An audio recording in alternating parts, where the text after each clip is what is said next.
Assalamualaikum warahmatullahi wabarakatuh.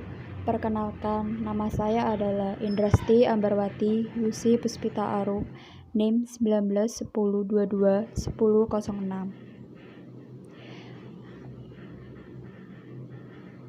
Untuk memenuhi tugas UTS keterampilan berbicara, maka di sini saya akan menceritakan cerita rakyat dunia yang berjudul Saudagar yang Kikir. Pertama-tama, saya akan memperkenalkan tokohnya, yaitu yang pertama, Saudagar yang Kikir. Lalu, yang kedua, yaitu penduduk desa.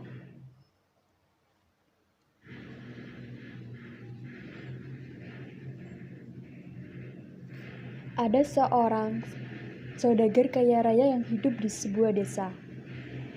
Ia adalah orang terkaya di sana. Sayangnya, tabiatnya sangat buruk. Ia tidak mau berbagi apa yang ia miliki.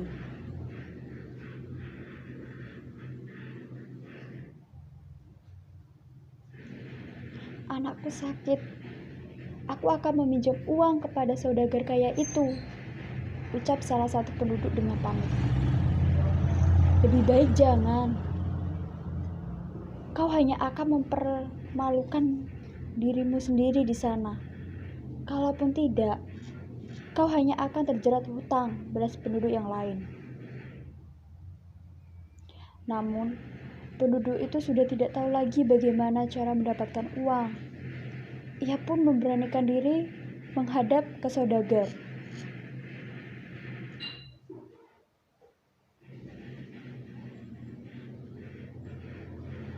Aku tak akan membantumu, ucap saudagar itu dengan sombong saat penduduk itu datang meminta bantuannya.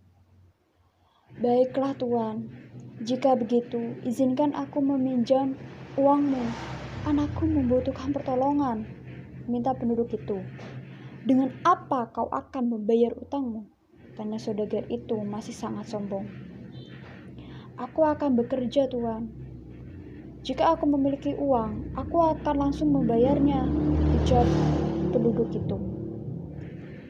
Muncullah pikiran jahat di benak saudagar kaya. Ia bisa memanfaatkan penduduk desa itu untuk membayar hutang dengan bunga yang besar. Akhirnya, saudagar itu meminjaminya uang. Saudagar kaya itu memang sangat kejam. Banyak penduduk yang merasa tersiksa karena bunga-bunga utang darinya yang besar. Semua penduduk pun membenci saudagar itu. Suatu malam, rumah saudagar itu didatangi oleh perampok. Perampok itu merampas semua uang saudagar. Saudagar yang tak mau kehilangan kekayaannya berusaha menyelamatkan diri. Ia berlari keluar rumah.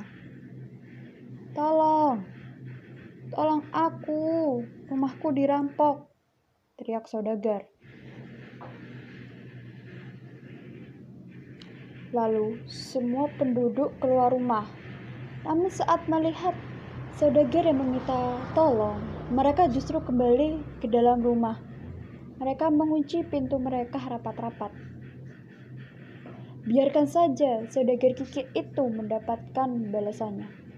Ia sudah berbuat jahat kepada kita. Sekarang dia tahu bagaimana rasanya dijahati, kata seorang penduduk sambil masuk ke dalam rumah. Mendengar perkataan itu, saudagar merasa sedih. Ia sadar bahwa ia telah menyakiti banyak orang. Ia pun menangis. Ia tahu ia tidak bisa hidup tanpa bantuan orang lain. Harusnya ia membantu orang lain dengan ikhlas, agar ia juga mendapat bantuan saat dia membutuhkannya. Sejak saat itu, saudagar kaya itu berubah menjadi saudagar yang baik. Di sini, kita dapat menangkap pesan moralnya, yaitu kita tidak bisa hidup sendiri. Kita selalu membutuhkan bantuan orang lain. Jadi, bantulah orang lain dengan ikhlas agar kita mendapat bantuan saat kita membutuhkannya.